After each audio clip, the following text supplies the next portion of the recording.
I told you so. Have you been told that before or said that to someone? Some people take great joy in saying, I told you so. They say, I told you so. And, we learn to celebrate what it means to be right. We're taught in life, actually, and we have conditions all the way up, from when we're born that teach us about the joy of being right.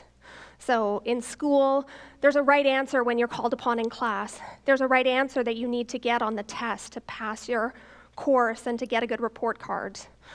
There's a right answer when you win free fries at McDonald's and you have to do the skill testing question. So we're conditioned throughout life to find joy in being right. Because we're conditioned to find joy in being right, our brains actually enjoy being right along with us. So when we're right, we get this rush of adrenaline and dopamine that makes us feel better. It makes us feel more confident. It makes us feel invincible. And again, we find this joy in being right. When we're wrong, we remember what that's like in school when you're called upon and you don't know the answer, or your report card comes home and your parents are wondering why your grades are looking so poor. We get kind of the opposite effect, actually. So it's not this rush of dopamine and adrenaline that makes us feel great. It's a dump of cortisol that makes us feel pretty crummy. Our involuntary nervous system kicks in, and we've got, this feeling of shame and embarrassment and failure. So we've got the joy of being wrong, and we've got the misery of the joy of being right, and the misery of being wrong. But let me ask you, have you ever been in a car with someone who is so sure they know where they're going? And you're going to get there. Yes, you're sort of half an hour behind. Maybe you're driving past that ominous-looking farmhouse, which is really confusing because you thought you were going to Mill Woods. But you're right. They're right. They're going to find it. You're along for the ride. How does that feel? I've been there. It's uncomfortable.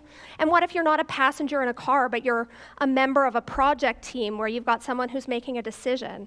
You're off budget, you're off schedule for your project, but someone knows that right around the corner, the decision that they've made is going to help you be successful. So we know that there's joy in being right, that there's misery in being wrong, and we've got this fight or flight instinct that might make us attach, and we're fighting to be wrong. We're fighting not to be wrong. But the challenge with not finding joy in being wrong is that in the real world, there's often not one clear right or wrong answer. So yes, there's a right or wrong answer when you're claiming your free fries at McDonald's, but there's no right or wrong way to save for investment, to save for retirement. There's no one right or wrong way to grow your company. There's no one right or wrong way to raise your kids. And so if we can't get comfortable with being wrong, if we can't find some joy in being wrong, then we're actually setting ourselves up for some really problematic instances where we're trying to solve complex problems. If we look at the example of the Space Shuttle Columbia, it's a pretty tragic example of what can go wrong when you're requiring people to be absolutely and plainly right. So in 2003, when the Space Shuttle Columbia was re-entering the Earth's atmosphere, it disintegrated and 7 crew members died. In the investigation around the accident, there were some big criticisms around the decision-making processes that NASA had for the program. So people in key roles within NASA were responsible for being absolutely right about very complex problems. If you look at the shuttle program manager, they were singly responsible for making sure that the shuttle program was safe, that it was also on time, and that it was also cost-effective, that the decisions that they were making were affordable. Think about how overwhelming it must feel to have to be absolutely right about such a complex set of problems.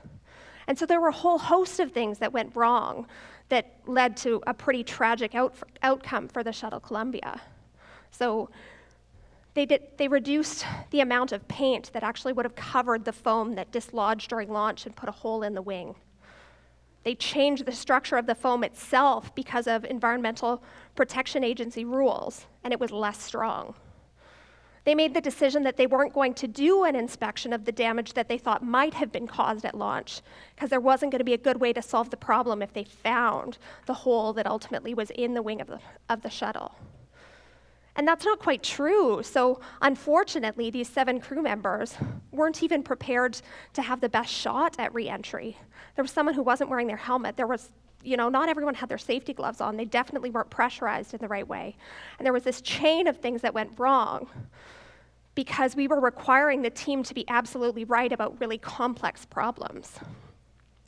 So if you think about the risks that can go wrong when you're obsessed with being right and you find joy in being right and your brain celebrates being right and the world celebrates you being right, you've got to be aware of some things that can happen when you're obsessed with being right in a complex world. The first thing is that if you're always right, you're not learning. So if you want to always be right, you can go back and you can volunteer to help kids with their homework, and you can always have the right answer to some grade 6 math problems. But you're not learning. You're probably not surrounded with the right people. So, we've seen the movie Van Wilder, where you stay in university for years and years and years. Or maybe you go back and you take the same course over and over. You're going to start to feel smart. And maybe you get that rush of being right, but ultimately you're not learning. The second big thing that can come with being obsessed with being right is that you lose sight of the fact that no one actually cares enough to tell you when you're not right. So it can be hard to tell someone that they've got, a wrong approach, or that they didn't tackle a problem in exactly the way that sort of was going to get you to the solution that you needed. I'm sure you've been in this situation. You've got someone at work who's either so stubborn or so bad at receiving feedback that you've given up on giving it to them. You don't care anymore about helping them understand they're wrong. They're so obsessed with being right, it's not worth your battle. So you sit in a meeting, and someone has this idea, and you're all frustrated with hearing their solution. You know it's not the right one anymore. But instead of approaching them and saying, I think that's going to be a little bit that's going to mean we're spinning our tires, you're wasting your time a little, you let them leave.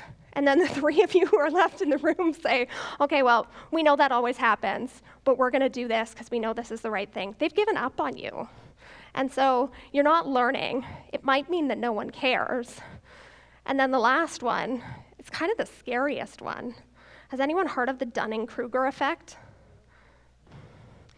So I want it to be simple for you so that you remember it. And in plain terms, the dumber you are, the smarter you think you are. We've heard this so many times. Socrates talked about the wisdom of knowing that he knew nothing. Confucius has talked about it, Darwin talked about it, Shakespeare talked about it, Dunning-Kruger put a model to it. You think that you're brilliant when you know very little. And the more that you learn, the more that you realize you don't always have the right answer. So we get it. We've got this human physiological system that rewards us for being right. We're addicted to being right in our brains. We're celebrated for being right when it comes to a job interview, the feeling of winning $50,000 on Jeopardy. And we're pretty bad still at finding joy in being wrong. But there's a limit to only celebrating being right. And I'm going to challenge you, if you can believe right now that you want to be someone who learns, you want to be someone who has people around you who care enough to make you smarter tomorrow than you were today, and you don't want to get stuck on the really awful end of that Dunning-Kruger curve, then you've got to seek out being wrong. And how do you do that? Well, one of the ways to do that is to surround yourself with people who know things that you don't know. So the Greek poet Archilochus wrote, "The fox knows many things, and the hedgehog knows one great thing."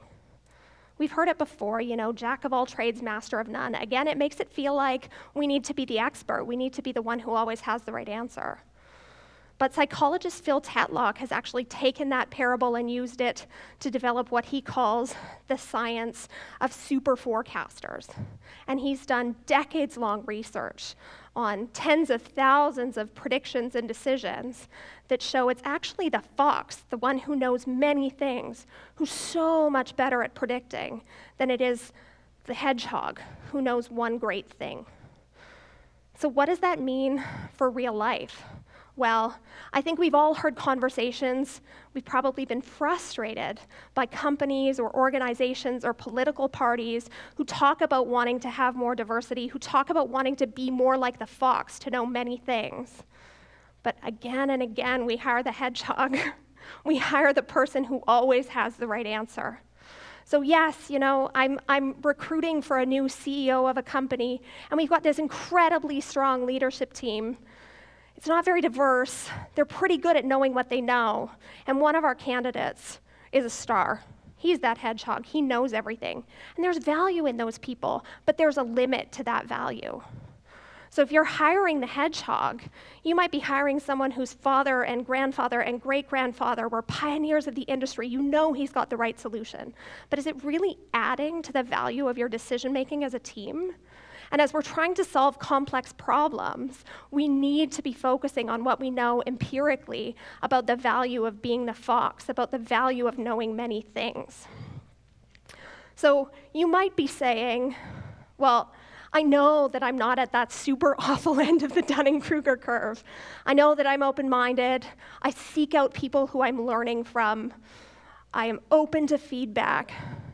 But, you have to ask yourself some pretty tough questions on a regular basis to make sure that you're finding ways to celebrate the joy of being wrong.